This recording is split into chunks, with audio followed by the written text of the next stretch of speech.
that we live in. And when folks say that people are wrongfully incarcerated, don't turn your back on them. Listen to them until you have the proof that they have actually committed the crime. We have to listen to our people and stand in solidarity with them. No one listened to my family for years.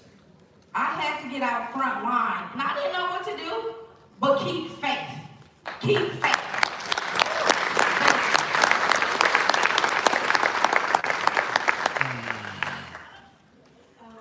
My name is Nakisha Armstrong. I have a loved one by the name of Deontez Bobo, who was wrongfully incarcerated in 2006.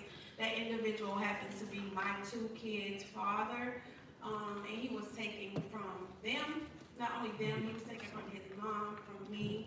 He was taken from the community, and this is a young man. This is a young man who is an advocate for other people. He's in jail. He's helping other people out. He's a great asset to the community. What I would say to you guys too, as Marvina has said, when you hear somebody is wrongfully convicted, don't just think like, oh, this person did it. No, go do your research. When I was younger, I was never taught to do my research.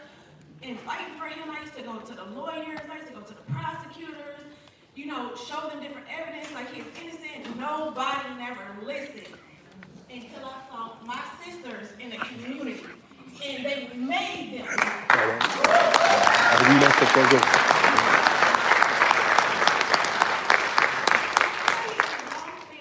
Incarcerated, it does not only affect that individual and take their life from them and their freedom, it affects a whole family. Real talk. A whole family. But I just want to say as well too, like you guys just continue to pay attention and continue to stand with us and look into these cases. When we're standing here, we're not standing here just to talk, and this fight is hard. Right on. Overwhelming, stressful. We are speaking the truth. Look into these cases, and you guys will see these individuals are clearly innocent. Yes. Thank you. Right on. Thank you. Right on. Right on. Come on. Right on. Thank you. So my father, Brian Hooper, has spent 27 years in prison, wrongfully convicted.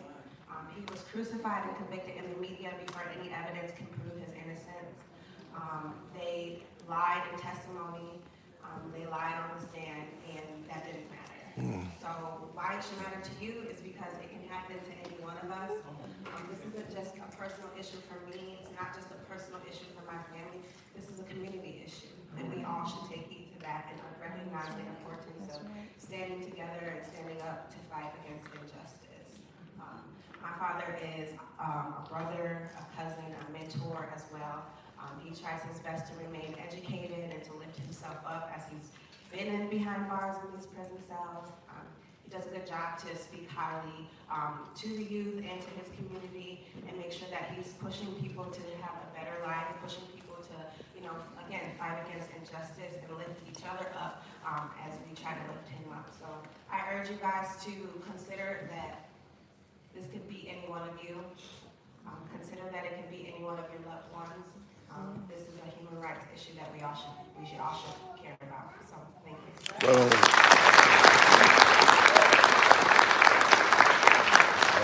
on. Hello, everyone. Can you hear me? Yeah.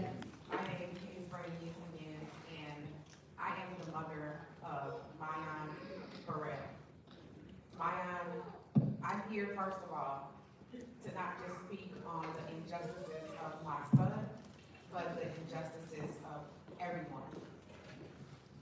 My son, his father, Mayan Burrell, was wrongfully incarcerated and did over 20 years. My son is a junior. Let that sink in for a minute. Wow. My son was wrongfully convicted of a crime in April of 2021. We fought the case for 3 years. He was arrested by Brooklyn Park Police Department just because he fitted the description of the person who did the crime. My son was not picked in the photo lineup. They showed the victim his photo numerous of times, and he was not picked. Instead, by me being ignorant at the time of the law, I didn't know anything about plea deals or what to do. So my son was basically forced to take a plea deal on a lesser, this crime was something he didn't do, and he was forced to take a deal for 20 years. Wow. My son is 23. He's been in there for a year. We've been fighting for him for a year. And I say to you guys today that everything you hear in the media isn't always true. They will paint the picture to assassinate characters. They will paint you as a monster because of this, because of what we look like too. And so I'm here to tell you today that we are all in this fight together, and we need your support. We need you to be on the front lines with us, and to be a voice with us, and to help us fight for everyone, not just for our loved ones. This could be your child. Right. My son has siblings. He has a family who cares about him. He has grandparents that care about him. And he's sitting in Rush City Prison for a crime that he did not commit. And we weren't even given a chance to prove ourselves. So I just like to say thank you for listening to me today. And I hope you guys take the initiative to keep fighting for your communities, because we need you. Thank you.